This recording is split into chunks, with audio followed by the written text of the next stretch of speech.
Rajya Sabha M P John Brittas സാറിൻ്റെ അതിഗംഭീരമായ ഒരു പ്രസംഗം.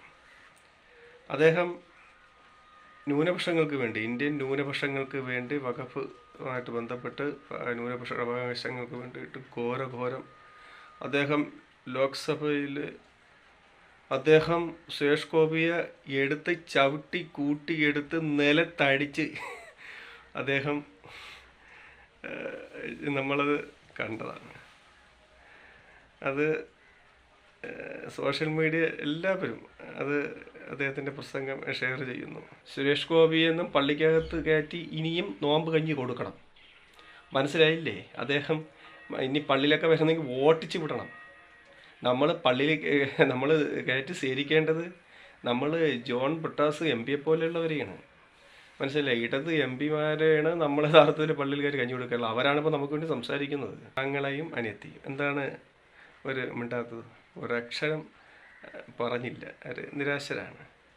അതുപോലെ തന്നെ നമ്മുടെ വടകര എം പി പിയാപ്ല ചാവിപ്പറമ്പിൽ അദ്ദേഹം ഇപ്പോൾ ഒന്ന് രണ്ട് പേർ ഇപ്പോൾ എൻ്റെ അടുത്ത് ഇന്നലെ ഇന്നിപ്പോൾ ഉച്ചയ്ക്ക് വിളിച്ച് പറഞ്ഞു അത് ലോക്സഭയിൽ എല്ലാവർക്കും സംസാരിക്കാൻ പറ്റില്ല, അത് നിയോഗിക്കപ്പെട്ടെന്ന പാർട്ടി വക്താംഗങ്ങൾക്ക് മാത്രമേ സംസാരിക്കാൻ പറ്റൂ. ശരി, സമ്മതിച്ചു, അതൊക്കെ അറിയാം. അദ്ദേഹം എന്തുകൊണ്ടാണ് അദ്ദേഹം ഒരു കമൻറ്റ് എന്നുള്ള ഇതിൽ ഫേസ്ബുക്കിലോ വാട്സാപ്പിലോ ഒക്കെ അദ്ദേഹം എഴുതി വിടാത്തത്? പ്രിയമുള്ളവരെ, നമസ്കാരം. ഞാൻ വെമ്പായം നസീറാണ്.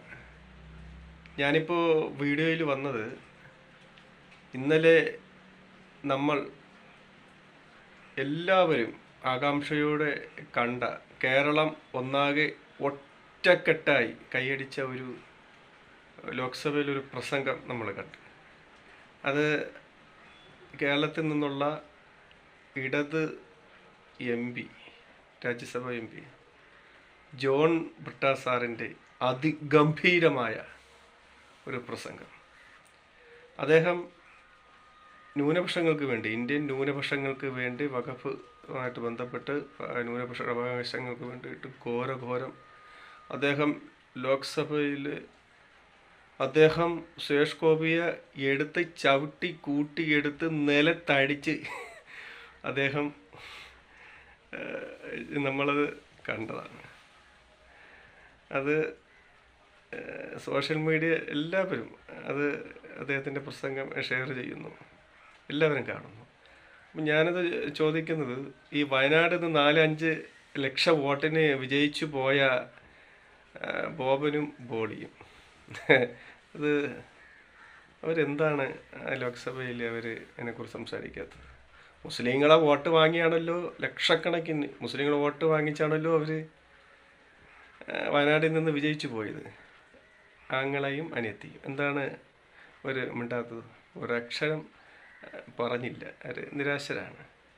അതുപോലെ തന്നെ നമ്മുടെ വടകര എം പി പിയാപ്ല ചാവിപ്പറമ്പിൽ അദ്ദേഹം ഇപ്പോൾ ഒന്ന് രണ്ട് പേർ ഇപ്പോൾ എൻ്റെ അടുത്ത് ഇന്നിപ്പോൾ ഉച്ചയ്ക്ക് വിളിച്ച് പറഞ്ഞു അത് ലോക്സഭയിൽ എല്ലാവർക്കും സംസാരിക്കാൻ പറ്റില്ല, അത് നിയോഗിക്കപ്പെട്ടെന്ന പാർട്ടി വക്താംഗങ്ങൾക്ക് മാത്രമേ സംസാരിക്കാൻ പറ്റൂ. ശരി, സമ്മതിച്ചു, അതൊക്കെ അറിയാം.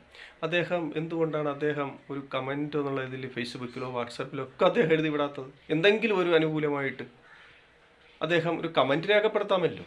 ഒരു കമൻറ്റോ അഭിപ്രായമോ ഒക്കെ ഫേസ്ബുക്കിലോ വാട്സാപ്പിലോ അല്ലെങ്കിൽ മറ്റെന്ത് രീതിയിലൊക്കെ അദ്ദേഹത്തിന് അഭിപ്രായം രേഖപ്പെടുത്തല്ലോ. ചാവിപ്പറമ്പിലൊന്നും ഒരക്ഷരം വേണ്ടിയിട്ടില്ല. കാര്യം അദ്ദേഹത്തിൻ്റെ കൂടെ നിൽക്കുന്ന ചില വോട്ടുകൾ ഉണ്ട്, മനസ്സിലായില്ലേ? അത് നഷ്ടപ്പെട്ടു. ഹിന്ദു ഭൂരിപക്ഷ വോട്ടുകൾ അദ്ദേഹത്തിന് കിട്ടുമെന്നൊക്കെയാണ് അദ്ദേഹത്തിൻ്റെ ഒരു ഇത്. അതുകൊണ്ടായിരിക്കും അദ്ദേഹം മിണ്ടാത്തത്. നിലപാട് പറയാമല്ലോ. ആരെയും നമ്മൾ ഒറ്റപ്പെടുത്തണ്ട, ആരെയും ചേർത്ത് നിർത്തുകയും വേണ്ട. നമ്മൾ ന്യായത്തിൻ്റെയും നീതിയുടെയും ബന്ധിക്കാം. അദ്ദേഹം ഒരക്ഷരം അദ്ദേഹം മിണ്ടിയിട്ടില്ല. ഇതൊക്കെയാണ് ഇതിൻ്റെ പിന്നിൽ വേറെ ചില രാഷ്ട്രീയ കളികളുണ്ട്. അപ്പോൾ അതുപോലെ പിന്നെ ഞാൻ ഇന്നലെ ഫേസ്ബുക്കിൽ ഞാൻ ഇത് ഇട്ടു, സുരേഷ് ഗോപിയെന്നും പള്ളിക്കകത്ത് കയറ്റി ഇനിയും നോമ്പ് കഞ്ഞി കൊടുക്കണം. മനസ്സിലായില്ലേ? അദ്ദേഹം ഇനി പള്ളിയിലൊക്കെ വരുന്നെങ്കിൽ വോട്ടിച്ച് വിടണം. നമ്മൾ കയറ്റി സ്വീകരിക്കേണ്ടത് നമ്മൾ ജോൺ ബ്രിട്ടാസ് എം പിയെ പോലെയുള്ളവരെയാണ്. മനസ്സിലായി? ഇടത് എം പിമാരെയാണ് നമ്മൾ യഥാർത്ഥത്തിൽ പള്ളിയിൽ കയറി കഞ്ഞി കൊടുക്കാറുള്ളത്. അവരാണിപ്പോൾ നമുക്ക് വേണ്ടി സംസാരിക്കുന്നത്. നമ്മളിപ്പോൾ ന്യായത്തിന് നോക്കി നിൽക്കുന്നത്. ന്യൂനപക്ഷങ്ങളെ ആരാണോ ന്യൂനപക്ഷങ്ങളെ സംരക്ഷിക്കുന്നത്?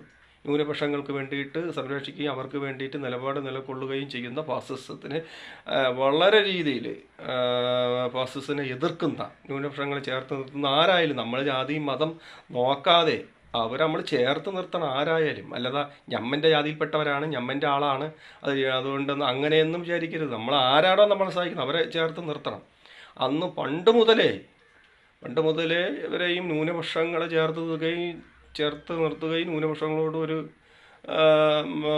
അനുകമ്പ കാണിക്കുകയും ചെയ്യുന്നത് എടുത്തുകൊണ്ടാണ്. അത് നമുക്ക് എല്ലാവർക്കും അറിയാവുന്ന കാര്യമാണ്. അതെന്തായാലും ശരി, ഞാൻ നിർത്തുന്നു. ഇന്നലത്തെ ജോൺ ബ്രിട്ടാസ് MP-യുടെ പ്രസംഗം അതിഗംഭീരമായി.